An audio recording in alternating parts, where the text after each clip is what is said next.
অঙ্গনওয়াড়ি কর্মীদের মোবাইলে আড়ি পাতার অভিযোগ সুসংহত শিশু বিকাশ প্রকল্প আধিকারিকের বিরুদ্ধে। ঘটনায় সোচ্চার মহিলা কর্মীরা ধূপগুড়ি প্রকল্প আধিকারিকের কার্যালয়ে জমায়েত বিক্ষোভ। মহিলাদের দাবিতে উল্লেখ রয়েছে এই আধিকারিক বিভিন্ন সেন্টার ভিজিট করতে গিয়ে অঙ্গনওয়াড়ি মহিলা কর্মীর ব্যক্তিগত মোবাইল ফোন চেক করে, আর মোবাইলে আসা মেসেজ এবং ফোন কলে আড়ি পাতার কারণ জানাতে হবে, এমনটাও দাবিতে রয়েছে।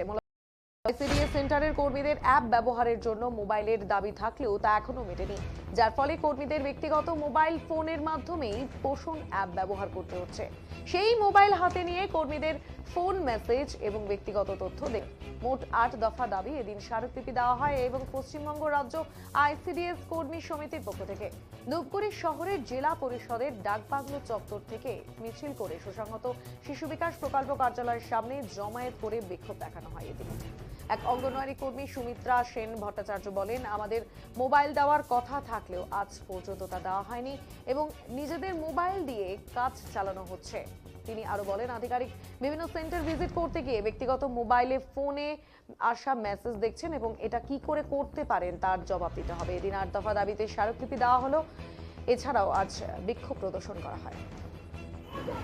করছি মোবাইল এখন পর্যন্ত আমরা পাইনি, এত বছর হয়ে গেল মোবাইল ছাড়াই আমরা নিজেদের মোবাইল থেকে কাজ করছি।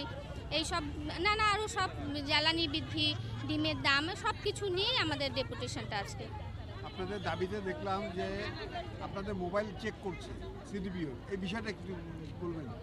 এই বিষয়টা হলো উনি যখন ভিজিটে যাচ্ছে, ভিজিটে যাওয়ার পরে মানে মোবাইলের যে অ্যাপসটা, সেই অ্যাপসটা আমাদের মোবাইলে, তো অ্যাপসটা খুলে যখন উনি চেক করছে সেখানে আমাদের পার্সোনাল কিছু মেসেজ ঢুকছে। তিনি ওই মেসেজটাকে ওপেন করে মানে পড়ছে যে মেসেজটার মধ্যে কি লেখা আছে। সেটা করতে পারে না বলে আজকে আমরা এখানে আসা, যে ওটা আমাদের পার্সোনাল একটা গ্রুপ, আমাদের নিজেদের আপনাদের ব্যক্তি নিরাপত্তা নষ্ট হচ্ছে। হ্যাঁ একদম, সেটা আমাদের একটা পার্সোনাল গ্রুপ, সেখানে আমরা আমাদের মতন করে আলোচনা করছি।